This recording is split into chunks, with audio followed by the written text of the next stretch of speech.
안녕하세요. 주 안에서 평안하시기를 바랍니다. 오늘은 성경 핵심 교리 강의 66번째 구원론 중에서 성도의 견인을 공부하도록 하겠습니다. 하나님 말씀 한 곳 보겠습니다. 요한복음 10장 27절에서 29절까지입니다. 요한복음 10장 27절에서 29절입니다. 내 양은 내 음성을 들으며 나는 그들을 알며 그들은 나를 따르느니라. 내가 그들에게 영생을 주노니 영원히 멸망하지 아니할 것이요 또 그들을 내 손에서 빼앗을 자가 없느니라. 그들을 주신 내 아버지는 만물보다 크심에 아무도 아버지 손에서 빼앗을 수 없느니라. 아멘. 오늘 성도의 견인을 공부하게 됐는데요. 자, 이해를 위해서 서론적으로 한 네 가지 질문을 먼저 하도록 하겠습니다. 첫째로, 구원받은 신자도 타락할 수 있는가? 두 번째로는 죽을 때까지 계속해서 그리스도인으로 머물게 될 것이라는 보장이 있는가? 세 번째로는 어떻게 우리의 삶 속에서 계속해서 그리스도인으로 살아간다는 것을 알 수 있을까? 네 번째, 우리를 그리스도에게서 떨어지게 만드는 것이 존재하는가? 이런 질문들에 대한 답이 바로 성도의 견인입니다. 웨슬레주의나 알미니안 전통은 진정으로 거듭난 사람이라도 획득한 구원을 잃어버릴 수 있다, 그렇게 주장을 합니다. 그러나 개혁주의 전통은 진실로 거듭난 신자, 이게 전제입니다. 진실로 거듭난 신자는 그럴 수 없다고 가르칩니다. 자, 그렇다면 성도의 견인에 대한 정의를 좀 살펴보죠. 먼저 용어 정리부터 이해를 했으면 좋겠습니다. 성도의 견인이라고 그러죠. 우리가 한문으로 견인이라고 그렇게 번역을 했는데 영어로는 퍼서버런스라고 그러죠. 견인이라는 말이 한문 그대로 풀어보면 견자가 굳을 견자예요. 튼튼하다, 단단하다, 굳게 한다, 그런 굳을 견자고, 인자가 참을 인자입니다. 견디어내다, 그 말이죠. 그러니까 끝까지 견디어낸다 혹은 끝까지 튼튼하다, 그런 의미죠. 그래서 영어 퍼스비어런스도 인내, 끈기, 불굴의 의지, 이런 것들을 말하죠. 그러나 진정으로 거듭난 신자는 하나님의 능력으로 보호를 받게 될 것과 그들의 삶이 다할 때까지 그리스도인으로 인내하며 포기하지 않고 살 것을 의미합니다. 그러니까 진실로 거듭난 그리스도인은 끝까지 구원을 얻는다. 이것이 바로 성도의 견인이라고 볼 수 있습니다. 성도의 견인 교리의 정의는 두 부분으로 구성이 되는데, 첫째는 자기 스스로 확신과 자각을 하게 됩니다. 무슨 말이냐면은 참된 중생을 경험한 신자가 받는 확신을 갖게 되고, 참된 중생을 경험한 신자는 죽을 때까지 하나님의 능력이 자신을 보호할 것과 하늘에서 그리스도와 함께 영원히 살 것이라는 사실을 끊임없이 지속적으로 계속해서 자각할 수가 있다는 것입니다. 그래서 확신과 자각이고, 두 번째로는 그리스도인이라는 정체성을 계속 소유하고 사는 신자의 삶은 삶 그 자체가 진정으로 중생했다는 증거가 된다는 거예요. 그러니까 삶이 중생의 증거가 된다는 것이지요. 그래서 성도의 견인 교리에서 두 가지가 전제되고 있습니다. 지속적인 확신과 자각이 있고, 자신의 삶이 자기가 거듭난, 진실로 거듭난 그리스도인이라는 것을 증거한다는 것이지요. 자, 성도의 견인을 크게 네 가지 주제로 말씀을 드리도록 하겠습니다. 첫 번째로는 진정으로 거듭난 신자는 모두 마지막까지 인내한다는 것입니다. 끝까지 인내한다는 것이죠. 참된 중생을 경험한 신자는 죽을 때까지 그리스도인의 삶을 살게 될 것이고, 또한 천국에서 영생을 누리게 될 것입니다. 길게 말할 필요 없고 성경 몇 구절을 소개해 드리겠습니다. 요한복음 3장 35절 36절입니다. 아버지께서 아들을 사랑하사 만물을 다 그의 손에 주셨으니 아들을 믿는 자에게는 영생이 있고, 아들을 믿는 자, 아들을 믿는 자, 예수를 믿는 자, 진실로 예수를 믿는 자에게는 영생이 있다. 아들에게 순종하지 아니하는 자는 영생을 보지 못하고 도리어 하나님의 진노가 그 위에 머물러 있느니라. 요한복음 6장 39절로 40절입니다. 나를 보내신 이의 뜻은 내게 주신 자 중에 내가 하나도 잃어버리지 아니하고, 예수님께로 온 자, 예수님을 믿는 자들은 하나도 잃어버리지 아니하고 마지막 날에 다시 살리는 이것이니라. 내 아버지의 뜻은 아들을 보고 믿는 자마다 영생을 얻는 이것이니 마지막 날에 내가 이를 다시 살리리라 하시니라. 39절에도 마지막 날에 다시 살리리라, 40절에서도 마지막 날에 내가 이를 다시 살리리라, 끝까지 구원한다 분명하게 말하고 있지요. 요절 말씀 요한복음 10장 27절로 29절입니다. 내 양은 내 음성을 들으며 나는 그들을 알며 그들은 나를 따르느니라. 자, 이 말이 굉장히 중요한 전제 조건이에요. 진실로 거듭난 사람의 모습입니다. 진실로 거듭난 사람은 그리스도의 생명을 모셔 드린 사람이고, 그러므로 그리스도의 생명을 따라 순종하며 사는 사람이죠. 내가 그들에게 영생을 주노니, 그러니까 주님이 내 안에 있고 내가 주님 안에 있는 진실로 거듭난 사람, 그 사람에게는 영생이 있다는 것이죠. 그 영생을 주노니 영원히 멸망하지 아니할 것이요. 절대로 멸망하지 않는다는 거예요. 중간에 실족할 수도 있고 넘어질 수도 있고 어려움을 당할 수도 있지만은 절대로 멸망하지 않는다는 겁니다. 그들을 내 손에서 빼앗을 자가 없느니라. 내 손에서 빼앗을 자가 없다. 실패할 수가 없다는 거예요. 실패할 수가 없다는 거예요. 이걸 한 번만 말씀하시는 것이 아니라 29절에서 말합니다.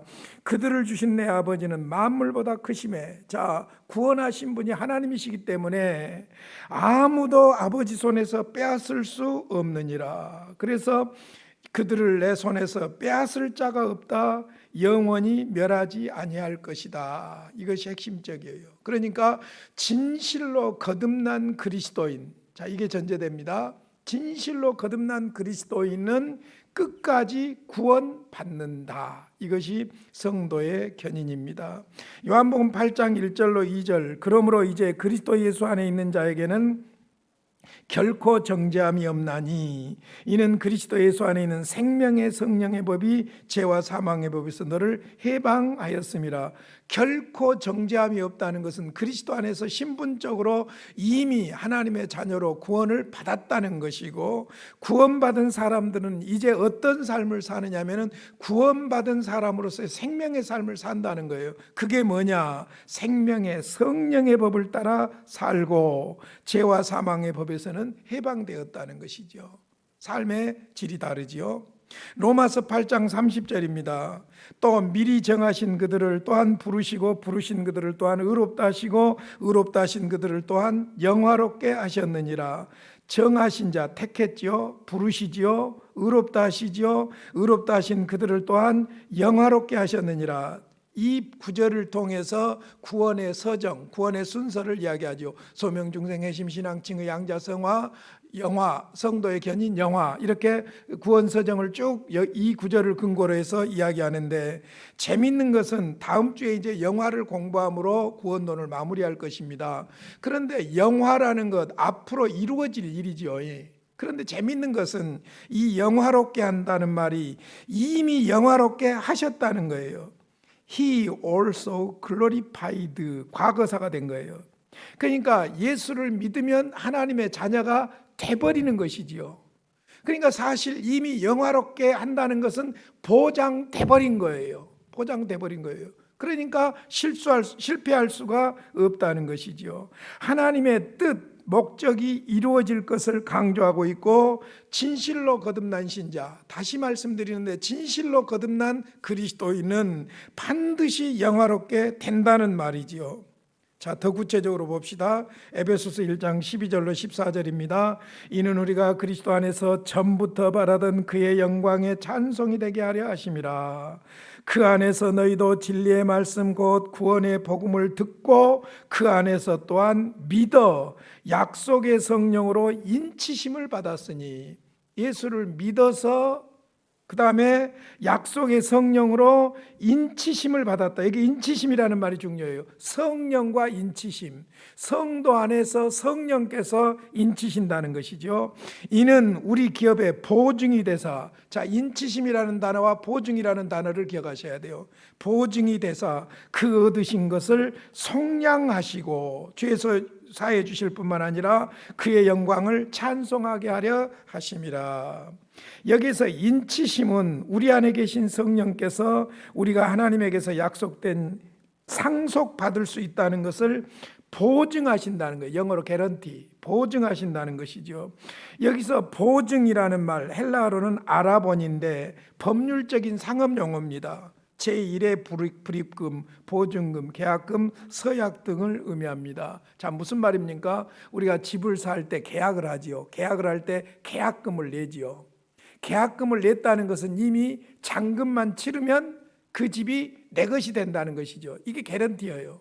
그리고 이것이 바로 1차 1의 불입금이라고 볼 수 있죠. 그러니까 이것은 계약금처럼 확실한 것이라는 것이 바로 보증이라는 말이죠. 그래서 14절 계속 보면 이는 우리 기업의 보증이 되사 그 얻으신 것을 속량하시고 그의 영광을 찬송하게 하려 하심이라. 성령이 우리 안에서 보증을 인쳐주시고 보증을 해주신다. 이미 영광스러운 하나님의 자녀로 살 것을 확인시켜 주는 것을 말하는 것이지요.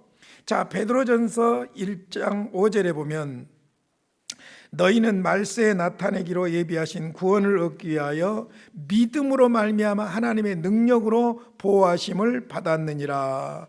자, 능력으로 보호하심을 받았다. 하나님이 능력으로 보호하시면 여러분 구원은 확실한 것 아니에요? 그러니까 성도의 견인의 전제 조건이 진실로 거듭난 그리스도인이고 하나님께서 이루신 구원이라는 것이 전제되는 것이기 때문에 그렇지요. 그래서 보호하심, 프루레오라는 말이 헬라어의 프루레오라는 말인데 탈출하지 못하게 한다. 하나님이 능력으로 보호한다는 거예요. 그 다음에 공격으로부터 보호한다. 그런 의미가 있어요. 그러므로 구원은 과거적인 칭의나 현재적인 성화만 아니라 최종적이고 완성된 형태의 구원이라는 것입니다. 그러니까 구원은 이미 준비되어 있지만 마지막 때까지 모든 사람에게 드러나지 않는 구원이나 확실히 이루어질 구원이에요. 그러므로 구원은 궁극적으로 하나님의 능력에 의존하는 것입니다. 자, 이제 알미니안들이 주장하는 것 중에 인간의 자유의지를 말살한다는 거예요. 성도의 견인을 주장하게 되면. 그런데 만약에 그러면 그 사람들이 말하는 대로 구원이 인간의 의지에 달려 있다고 하면 결정적으로 어떤 문제가 생깁니까? 구원하고 하나님의 능력하고 상관이 없어진다는 거예요. 구원은 절대적으로 하나님의 능력으로 이루어진 것이기 때문에 하나님의 능력에 의존하고 있죠. 그러니까 우리가 다른 인간적인 생각을 다 내려놓고 하나님께서 우리를 구원하셨다는, 주권적으로 은혜로 구원하셨다는 사실을 생각하면 그 하나님은 반드시 우리가 넘어지고 실수하고 실패함에도 불구하고 반드시 일으켜 세우시고 구원하실 줄로 믿습니다. 그것이 바로 성도의 견인이에요. 두 번째로, 같은 말인 것 같지만은 좀 다르게 생각을 해보실 필요가 있어요. 마지막까지 인내하는 사람이 진정으로 거듭난 신자다. 제가 첫 번째 주제가 뭐였습니까? 진정으로 거듭난 신자는 마지막까지 인내할 것이다 그랬죠. 이것을 뒤집어서 이야기해 보면은 마지막까지 인내하는 사람이야말로 진정으로 거듭난 신자다. 그것을 증명한다는 것이지요. 그래서 성경은 참된 중생을 경험한 신자는 마지막까지 그 믿음을 지키며 하나님과 함께 영생 복락을 누린다고 지속적으로 강조하고 있습니다. 아브라함이 하나님의 약속을 받았어요. 믿었어요. 믿었다고 해서 그가 실수하지 않고 넘어지지 않았다는 것은 아니에요. 넘어지고 실수했으나 하나님께서 그를 끝까지 붙드셨던 것이죠. 자, 마태복음 10장 22절입니다. 또 너희가 내 이름으로 말미암아 모든 사람에게 미움을 받을 것이나 끝까지 견디는 자는 구원을 얻으리라. 위기가 있다는 거예요. 하나님 예수님을 믿는 믿음의 삶에 위기가 있어요. 여러분 초대교회 같은 경우 특별히 기독교 역사를 보면은요, 전부가 다 죽느냐 사느냐의 신앙이었어요. 위기가 있었어요. 그러나 끝까지 견디는 자는 구원을 얻으리라. 진실로 거듭난 신자는 끝까지 견딘다는 것이고, 끝까지 견디고 인내하는 사람이야말로 진정으로 거듭난 신자라는 것을 입증하는 것이지요. 요한복음 8장 31절 32절입니다. 그러므로 예수께서 자기를 믿은 유대인들에게 이르시되 너희가 내 말에 거하면 참으로 내 제자가 되고 진리를 알지니 진리가 너희를 자유롭게 하리라. 자, 믿는 사람들은 내 말에 거하면 지속적으로 계속해서 믿음을 가진 자들은 지속적으로 계속해서 하나님을 믿는 그리스도의 말씀에 거한다는 것이죠. 지속적으로 계속해서 말씀 안에 거한다는 겁니다. 골로새서 1장 22절로 23절입니다. 이제는 그의 육체의 죽음으로 말미암아 화목하게 하사 너희를 거룩하고 흠없고 책망할 것이 없는 자로 그 앞에 세우고자 하셨으니 만일 너희가 믿음에 거하고 터 위에 굳게 서서 너희 들은 바 복음의 소망에서 흔들리지 아니하면 그리하리라. 너희가 믿음에 거하고 터 위에 굳게 서서 너희 들은 바 복음의 소망에서 흔들리지 아니하면 그리하리라. 이 복음은 천하 만민에게 전파된 바요 나 바울은 이 복음의 일꾼이 되었노라. 지속적으로 믿음 안에 거하지 않는 사람은 처음부터 참된 신자가 아니라는 반증이라는 거예요. 그래서 중요한 것은 지속적이에요. 넘어질 수 있다니까요. 의심할 수도 있어요, 심지어. 그런데 그렇게 계속 가는 것이 아니라 그러면 다시 일어나는 거예요. 다시 믿는 거예요. 그래서 지속적으로 하나님의 말씀 안에 거하는 것이지요. 히브리서 3장 14절입니다. 우리가 시작할 때에 확신한 것을 끝까지 견고히 잡고 있으면 그리스도와 함께 참여한 자가 되리라. 본문은 만약에 믿음을 잃어버렸다면 그 믿음은 애초부터 참된 믿음이 아니라는 거예요. 마지막에 배신하고 배반하고 믿지 않는다면은 결국 그 믿음은 애당초부터 참된 믿음이 아니었다는 것이지요. 그래서 첫 번째로는 진정으로 거듭난 신자는 마지막까지 인내할 것이다. 두 번째로는 같은 말 같지만은 마지막까지 인내하는 사람이 진정으로 거듭난 신자다. 진정으로 거듭난 신자의 증거는 마지막까지 인내하는 믿음이 증거한다. 그 다음 세 번째 이제 주제입니다. 마지막에 믿음을 잃어버린 사람도 많은 회심의 외적 증거를 가질 수 있다는 거예요. 우리가 육안으로 볼 때는 그 사람도 믿는 사람처럼 거듭난 사람처럼 보인다는 것이죠. 외적 증거가 따라다니기도 한다는 거예요. 그러니까 성경에는 참된 믿음이 없으나 진실로 거듭나지 않았는데도 참된 믿음이 있는 사람처럼 외적인 증거를 보이는 불신자도 심지어 가시적인 교회에 존재한다는 거예요. 유다와 같은 사람을 말합니다. 요한복음 6장 64절 그리고 70절로 71절을 소개해 드리겠습니다.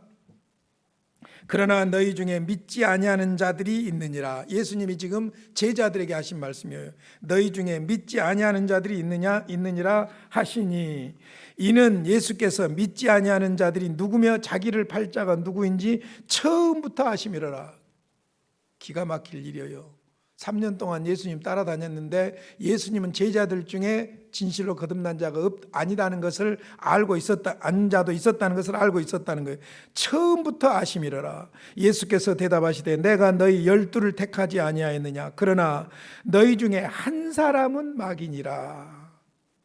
이 말씀은 가룟 시몬의 아들 유다를 가리키심이라. 그는 12 중에 하나로 예수를 팔자르라. 여러분 재밌는 것은 이때까지 예수님의 제자들은 배신자가 누구인지 전혀 알지를 못했습니다. 제가 성경 구절을 여러분에게 홈페이지에 소개해 드릴게요. 마가복음 14장 19절이나 누가복음 22장 23절이나 요한복음 13장 22절에 보면은요, 예수님의 제자들은 이때까지도 가룟 유다가 배신자인 것을 전혀 알지 못했습니다.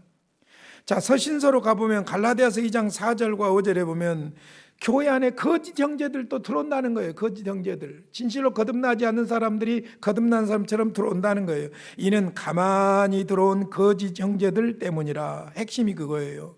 갈라디아 교회 안에 소위 진실로 거듭나지 않는 유대교 신자들, 그들이 들어와서 갈라디아 교회를 시끄럽게 했어요. 사실 이 무렵에 교회를 시끄럽게 한 사람들이 누구였냐면 여러 종류가 있는데 그 중에 한 종류가 바로 유대교 그리스도인들이에요. 유대교를 아직도 믿으면서도 그리스도인이라고 개종했다고 하는 사람들, 이 사람들은 할례를 버리지 못하고 진실로 거듭나지 않았으므로 복음을 거역하고 있는 이 사람들이 바로 교회를 시끄럽게 한 사람들이었죠. 그 다음에 고린도후서 11장 15절 보세요. 거짓 일꾼도 있어요, 교회 안에. 그러므로 사탄의 일꾼들도 자기를 의의 일꾼으로 가장하는 것이 또한 대단한 일이 아니니라. 그들의 마지막은 그 행위대로 되리라. 교회 안에 사탄의 일꾼들이 있다는 거예요. 박태선 장로였어요. 장로였어요. 엄청난 인기가 있었어요. 왜냐하면 능력을 행하고 했기 때문이에요.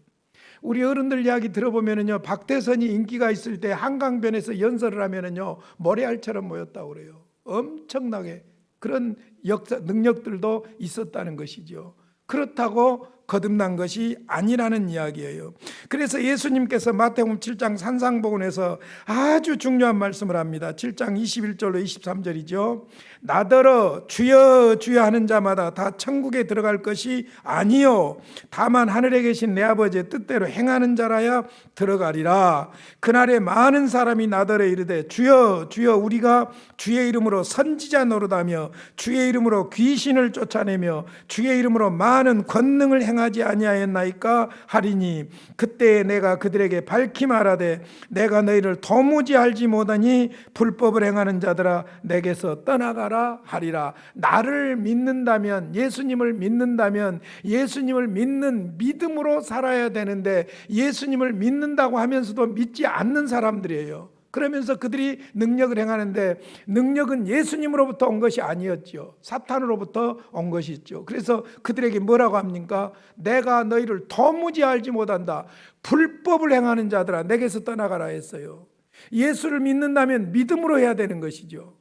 사탄의 역사, 귀신의 역사, 악령의 역사 이런 것들로 역사해가지고 사람을 현혹시키면 안 된다는 것이죠. 교회 안에 이런 거짓 일꾼들이 여러분 역사적으로 수없이 있어 왔어요. 지금도 있어요. 지금도 있어요.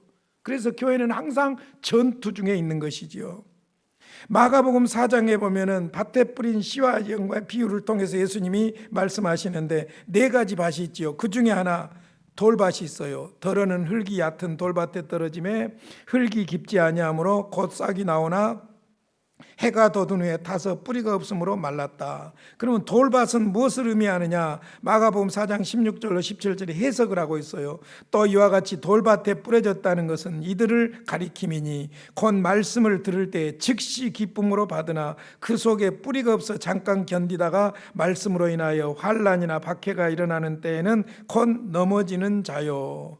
받아들이는 것 같지만은 진실로 받아들이지 않아서 뿌리를 내리지 않아요. 즉 생명이 없는 것이죠. 예수의 생명이 없는 거예요. 진실로 거듭나지 않는 경우를 돌밭이라고 말합니다. 요한복음 15장 1절로 6절에 보면 유명한 포도나무와 가지의 비유입니다. 예수님이 포도나무입니다. 그리고 아버지는 농부입니다. 그리고 예수님을 따르는 제자들은 가지입니다. 그런데 가지에서 열매를 맺는데 가지가 열매를 맺지 아니하면 제거해 버립니다. 그리고 열매 맺는 가지는 더 열매를 맺게 하기 위해서 계속 보여주세요. 맺게 하기 위해서 더 깨끗하게 한다고 말합니다. 3절 너희는 내가 일러준 말로 이미 깨끗하여졌으니 내 안에 거하라 나도 너희 안에 거하리라. 가지가 포도나무에 붙어있지 아니하면 스스로 열매를 맺을 수 없음같이 너희도 내 안에 있지 아니하면 그러하리라. 5절입니다.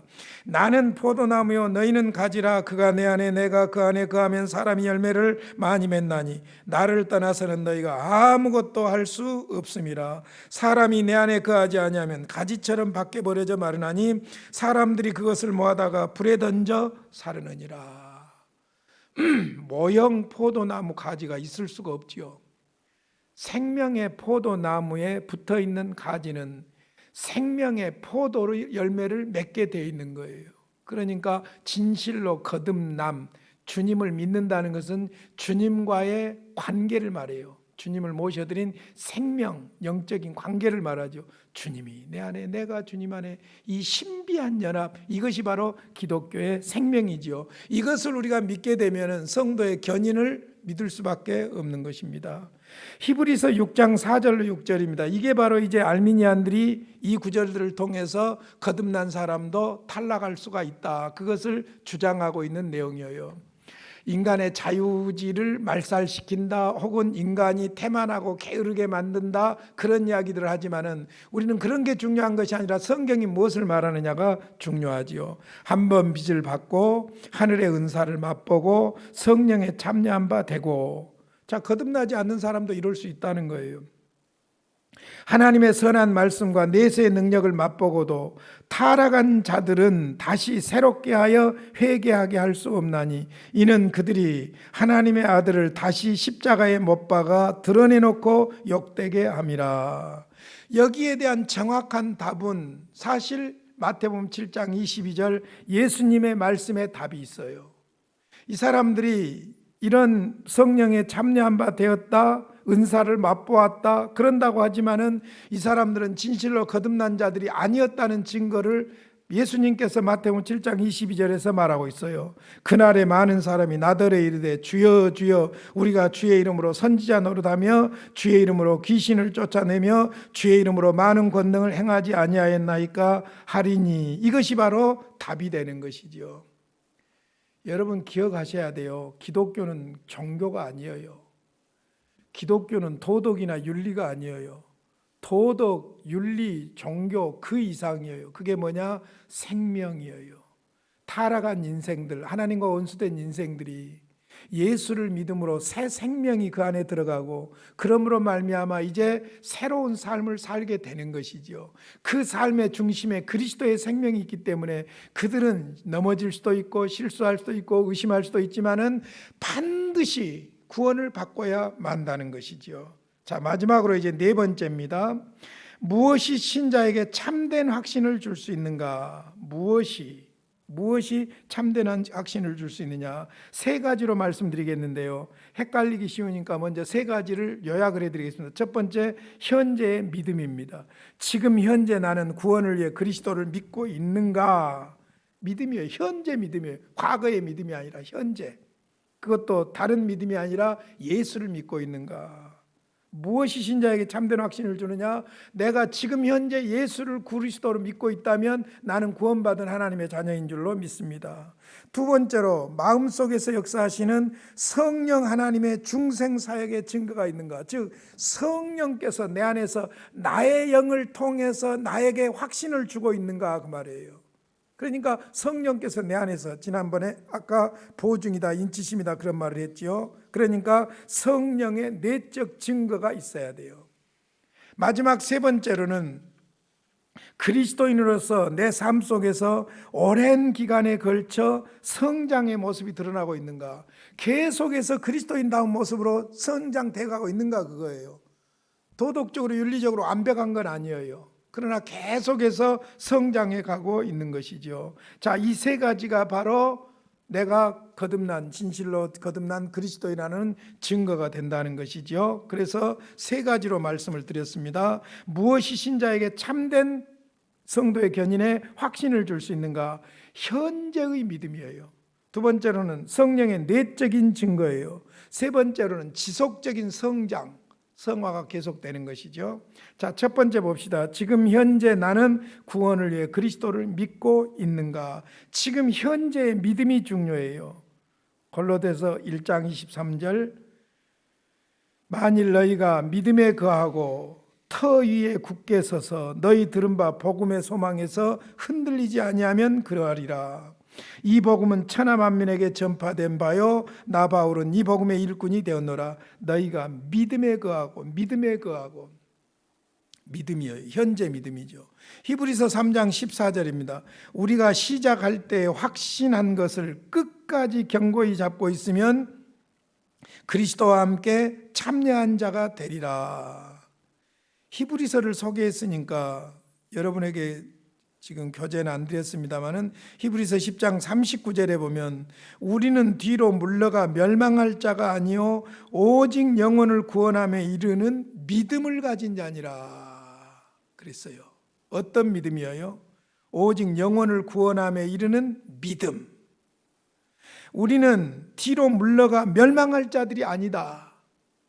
오직 영혼을 구원함에 이르는 믿음을 가진 자니라. 요한복음 3장 16절은 여러분들이 너무나도 잘 아시니까 믿는 자마다 멸망하지 않고 믿는 자마다 멸망하지 않고 진실로 예수를 믿으면 멸망하지 않습니다. 영생을 얻습니다. 할렐루야.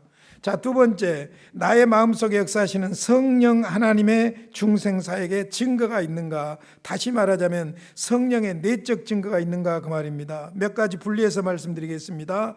우리 마음속에 역사하시는 성령의 사역의 증거는 다양한 형태로 나타납니다. 여러 가지 모습으로 나타나죠. 그러나 기적이 증거의 전부는 아닙니다. 마태복음 7장 22절에서 예수님이 말씀했던 것처럼 주의 이름으로 귀신 쫓아내고 능력을 행하고 이런 기적이 성령의 내적 증거의 전부는 아니고 뿐만 아니라 교회에서 오랜 세월 동안 봉사했다고 그것이 전부도 아니라는 거예요.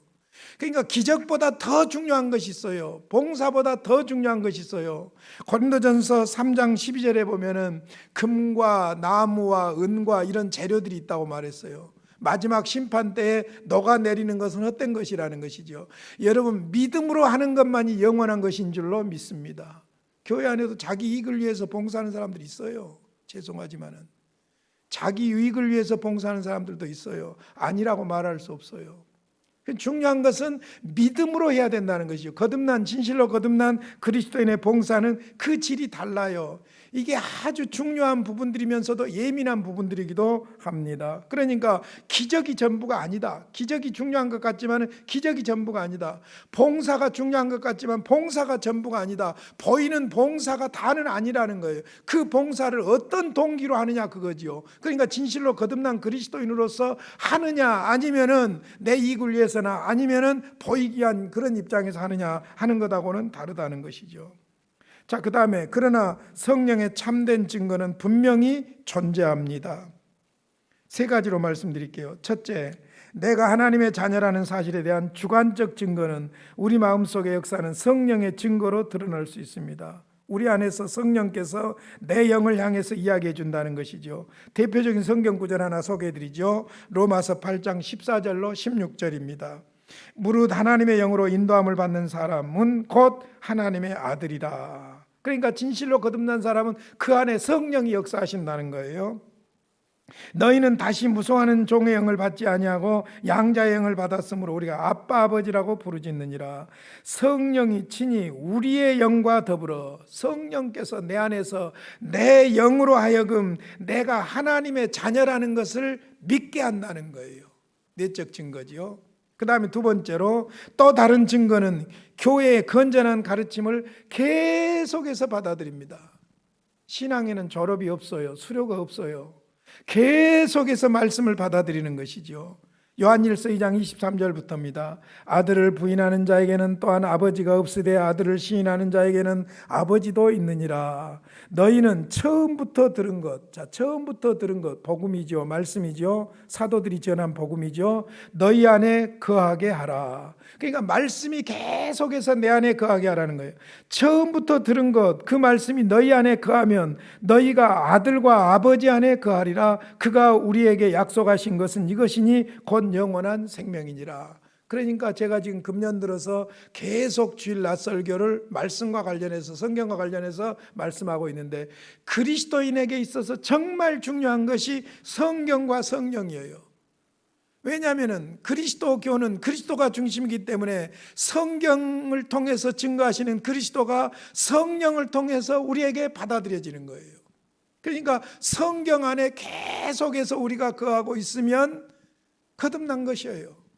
진실한 그리스도인이라고 볼 수가 있는 것이죠. 그래서 증거는 교회의 건전한 가르침, 말씀 안에 계속해서 거하는 거예요. 그러니까 죽는 날까지 우리는 말씀을 붙잡고 그리고 마지막 숨 넘어갈 때에도 그리스도의 말씀을 붙잡고 숨이 넘어가야 할 줄로 믿습니다. 세 번째로 예수 그리스도와 지속적으로 현재적인 관계를 맺는 거예요. 요한복음 15장 4절, 내 안에 거하라 나도 너희 안에 거하리라. 가지가 포도나무에 붙어 있지 아니하면 스스로 열매를 맺을 수 없음 같이 너희도 내 안에 있지 아니하면 그러하리라. 우리가 처음 예수를 믿을 때에는 믿는다고 하면서도 주님과 무관한 것처럼 생각하고 살 때가 많아요. 그러나 믿음이 깊어지면 깊어질수록 무엇이 깊어지냐면 내 안에 계신 주님을 의식하기 시작하는 거예요. 계속 의식하는 거예요. 그러니까 소위 현재적인 관계죠. 지속적으로 현재적인 관계. 그러니까 현재의 믿음이어야 되고 현재 말씀 안에 지속적으로 거해야 되고 현재 주님과의 관계가 계속해서 지속적으로 이루어져야 된다. 자, 마지막, 그래서 세 번째, 그리스도인으로서 내 삶 속에서 오랜 기간에 걸쳐 성장의 모습이 드러나야 된다는 거예요. 성화 때 여러분에게 강조했던 베드로후서 1장 5절로 10절을 같이 한번 읽어보겠습니다. 그러므로 너희가 더욱 힘써 너희 믿음의 덕을, 덕의 지식을, 지식의 절제를, 절제의 인내를, 인내의 경건을, 경건의 형제우애를, 형제우애의 사랑을 더하라. 이런 것이 너희에게 있어 흡족한즉 너희로 우리 주 예수 그리스도를 알기에 게으르지 않고 열매 없는 자가 되지 않게 하려니와. 이런 것이 없는 자는 맹인이라 멀리 보지 못하고 그의 옛죄가 깨끗하게 된 것을 잊었느니라. 그러므로 형제들아 더욱 힘써 너희 부르심과 택하심을 굳게 하라. 너희가 이것을 행한즉 언제든지 실족하지 아니하리라. 자, 잘 보세요. 믿음으로 끝나는 것이 아니라 믿음 위에 계속해서 힘써야 될 것들이 있어요. 믿음의 덕을, 덕의 지식을, 지식의 절제를, 절제의 인내를, 인내의 경건을, 경건의 형제우애를, 형제우애의 사랑을 계속해서 힘써서 노력해야 된다는 거예요. 자, 그렇게 해서 이런 것이 있을 때에, 이런 것이 만족하면 어떤 일이 벌어지냐면은 그리스도를 알게 게으르지 않고 열매를 맺게 된다는 거예요. 열심을 내게 되고 열매를 맺게 된다는 거예요. 두 번째, 9절에 나와 있는 대로 이런 것에서 멀어지면, 이런 열심이 없고 이런 노력이 없어지면 영적인 맹인이 된다는 거예요. 어떤 맹인이 됐냐면은 내가 구원받았다는 사실이 희미해져 버린다는 거예요. 내가 구원받았다는 사실, 죄사함 받았다는 과거에 대해서 잊게 된다는 거예요. 옛죄가 깨끗하게 된 것을 잊게 된다는 거예요. 그러나 계속해서 더욱 힘써서 노력하면은 부르심과 택하심을 굳게 하면서 노력하게 되면은 실족하지 않는다는 거예요. 넘어지지 않는다는 거예요. 그러니까 지속적인 성장, 그것도 단순간이 아니라 오랜 기간. 그래서 기독교는 생명의 관계라는 점이 중요하고 지속적인 것이 중요해요. 언제 그냥 은혜 받았다고 난리를 치고 세상에 자기밖에 은혜 받은 사람이 없는 것처럼 난리를 치다가 어느 날 보면 눈동자가 팍 죽어가지고 저 사람이 믿는 사람인지 안 믿는 사람인지 알 수 없는 그런 신앙이 아니라는 거예요. 혹시 그랬을지라도 다시 일어선다는 것이죠. 자, 말씀을 마치겠습니다. 성도의 견인 교리는 구원의 확신을 가진 성도들에게는 위안을 줍니다. 잠시 실망하고 있는 사람에게는 다시 일어날 새로운 용기를 줍니다. 구원의 영원한 보증은 하나님의 약속이기 때문이죠. 이 약속을 믿는 거듭난 신자는 잘못된 구원의 망상에 빠지지 않습니다. 무슨 공로로 구원받은다든지 하는 이런 망상에 빠지질 않습니다. 뿐만 아니라 구원받은 사람답게 확신을 가지고 그리스도인답게 인내하면서 열심히 살아가게 되는 줄로 믿습니다. 저는 요즘 마음속에 계속해서 들려오는 음성이 있어요. 구원하는 믿음은 쉽게 만족해버리지 않는다. 제가 목사잖아요. 그리고 계속해서 교회에서도 성경을 가르치고 성경만 가르치는 것이 아니라 성경에서 말씀하고 있는 핵심적인 교리를 가르치려고 몸부림을 치잖아요. 오늘은 여러분에게 시카고 선언문까지 소책자로 만들어서 여러분에게 나누어 드릴 정도로 내 나름대로 노력하잖아요. 그러니까 나는 구원이 이루어졌다고 만족하는가? 그게 아니라 혹시라도 구원에서 멀어질까 하는 두려운 생각을 가지고 계속해서 노력하는 거예요. 그러니까 구원하는 믿음, 내가 정말로 구원받는 믿음을 가졌다면은 쉽게 만족해 버리지 않는다는 거예요. 멈추지 않는다는 거예요. 그러면서 왜 제가 이 생각을 하게 되냐면요, 계속해서 초점을 나에게다 맞추게 되면은요, 만족이 없어요. 나에게다 맞추게 되면은 스트레스고 고민이고, 계속해서 나를 붙들게 안고 나를 사랑하다 보니까 계속해서 어떤 애착에 빠져가지고 영적으로 시험에 들게 되는 것을 볼 수 있어요. 고민이 많아져요. 나에게 애착을 품면 품을수록 사실 고민이 많아지더라고요. 그런데 그리스도에게 초점을 맞추면 맞출수록, 그리스도에게 초점을 맞춘다는 것은 곧 하나님 나라에 초점을 맞추는 것이죠. 초점을 맞추면 맞출수록 내 고민거리들이 고민이 안 돼 버리는 거예요. 요즘 제가 경험하고 있는 겁니다. 그러니까 나에게다 초점을 맞추면 맞출수록 고민거리가 많아요. 고민거리가, 걱정거리가 많고 자존심 상해가지고 성질 날 때가 있고 막 그런 거예요. 그런데 그리스도에게다 초점을 맞추면 맞출수록 내 자존심 문제라든지 내 고민의 문제라든지 이런 것들이 점점 약해져 버리는 거예요. 그러면서 구원에 감격하게 되고 기뻐하게 되는 것을 볼 수 있습니다. 그래서 오히려 그리스도에게 집중할 때 개인적인 고민으로부터 자유로워지는 것을 제가 요즘 느끼고 있습니다. 성도의 견인 교리를 부정하면 인간의 구원은 전적인 하나님의 은혜보다 인간 의지에 의존하게 되는 것이기 때문에 잘못된 것입니다. 구원의 주권자가 하나님이 될 수밖에 없지요. 구원의 주권자가 인간이 될 수가 없는 것입니다. 우리가 만약에 성도의 견인 교리를 부정하면 구원의 주권자가 하나님이라는 것을 부정하는 것이 되어버리는 것이지요. 그래서 호비 박사는 이런 말을 했어요. 이 교리는 큰 위로와 능력의 근원이 되고 감사에 대한 자극이 되고 자기 헌신의 동기가 되고 시험 당할 때에는 불기둥이 될 수 있다 그랬어요. 성도의 견인, 반드시 구원하는 이 성도의 견인 교리를 믿고 승리하시기를 바랍니다. 긴 시간 동안 구원론을 같이 공부해 왔는데 이제 드디어 다음 주에 마지막 순서 영화를 공부하면 구원론이 끝나고 이제 드디어 또 교회론으로 갈 것입니다. 긴 시간 동안 공부해 왔는데 벌써 이제 우리가 공부할 것은 교회론과 종말론만 남은 것 같습니다. 끝까지 승리하시기를 바랍니다. 고마우신 아버지 감사합니다.